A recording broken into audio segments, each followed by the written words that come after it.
কুন্দিলৰ খহনীয়াত জাহ গ'ল শদিয়াৰ এখন চৰকাৰী প্ৰাথমিক বিদ্যালয়। এখন দুখ লগা ছবি।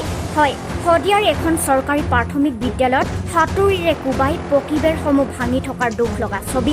শদিয়া শিক্ষাখণ্ডৰ নপাগলাম গাঁৱত থকা চৰকাৰী প্ৰাথমিক বিদ্যালয়খন কুন্দিল নদীৰ খহনীয়াত জাহ যোৱাৰ উপক্ৰম হোৱাৰ বাবে গাঁৱৰ ৰাইজে বিদ্যালয়খনৰ পুনৰ ব্যৱহাৰৰ উপযোগী প্ৰয়োজনীয় আচবাব আঁতৰাই নিবলৈ চেষ্টা কৰি থকাৰ দুখ লগা ছবি।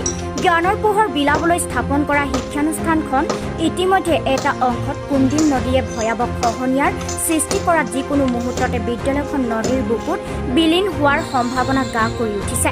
পূৰ্বৰে পৰা কুন্দিল নদীয়ে ক্ৰমান্বয়ে গতিপথ সলনি কৰি নপাগলাম গাঁওখনলৈ ভাবুকি কঢ়িয়াই আনিছিল যদিও এইবাৰৰ বাৰিষাৰ বানত গাঁৱৰ বহু অংশৰ লগতে বিদ্যালয়খনো খহনীয়াত জাহ যোৱাত গঞা ৰাইজে নিজে উদ্যোগলৈ অস্থায়ীভাৱে হ'লেও শিক্ষানুষ্ঠানখন কিছু নিলগতে স্থানান্তৰ কৰাৰ সিদ্ধান্ত গ্ৰহণ কৰিছে।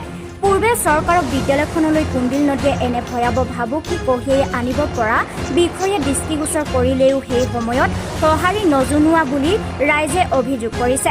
সম্প্ৰতি ছাত্ৰ ছাত্ৰীসকলৰ ভৱিষ্যতৰ প্ৰতি লক্ষ্য ৰাখি নিৰাপদ স্থানত শিক্ষানুষ্ঠানখন পুনৰ নিৰ্মাণ কৰিবলৈ গাঁওবাসীয়ে শিক্ষা বিভাগৰ লগতে চৰকাৰক দাবী জনাইছে।